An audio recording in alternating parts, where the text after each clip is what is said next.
down the road, as we all know, lots of times on Capitol Hill. And as Paul reminds me, there is in the Senate the option to just go ahead and do reconciliation and only get 51 votes. And if they can do that, and if they decide to do that, then that is very good news for a public option, and he's right. Look at one senator, though, fighting very strenuously, and that's Senator Byrd, who basically feels very, very strongly, and is going to be very important when you do need 60.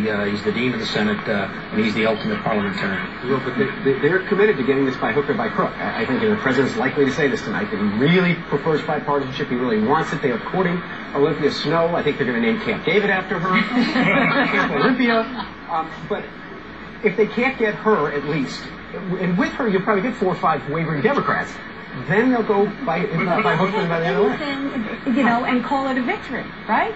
They will call it a victory, and they're all. If you talk to folks at the White House, they say between the House bills and the Senate bills, there's 70 to 80% on agreement, and a lot of areas, mostly dealing with insurance reform. Insurance reform is very popular in this country. Getting rid of pre-existing conditions, very popular. Let me go back to this. I think if this were to be decided tonight in this chamber, they could come up with a deal, they could get a vote for it, and they get it through.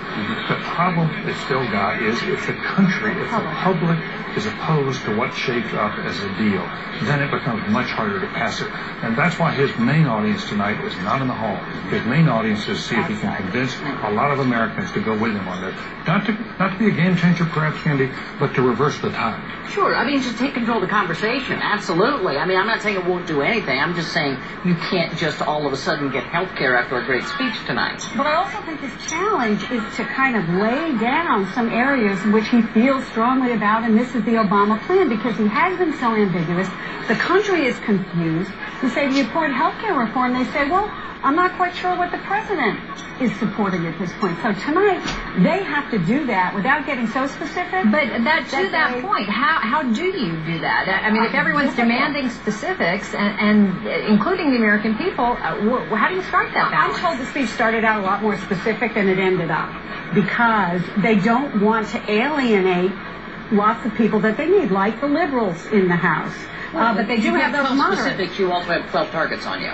And then it becomes, if you don't get them, it's sort of more and more your failure. I mean, presidents don't like to take ownership of specifics until the very last part of the process. Paul would know this better than anybody here. It's really hard to give a speech with too many objectives in it for the speech. You have to have 1 or 2 objectives. And go for them. So what should the 1 or 2 objectives be? Insurance reform. I think it ought to be simplicity and persuasion that this is a good for you personally and wise for the country.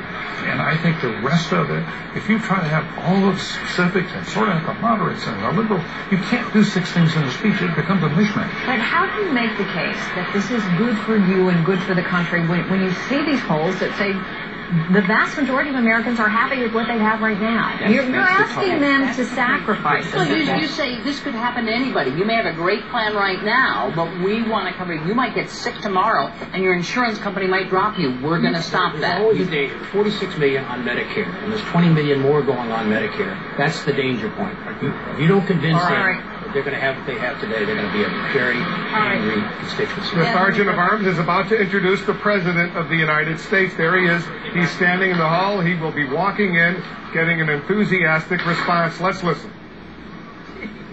Madam Speaker, the President of the United States.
you.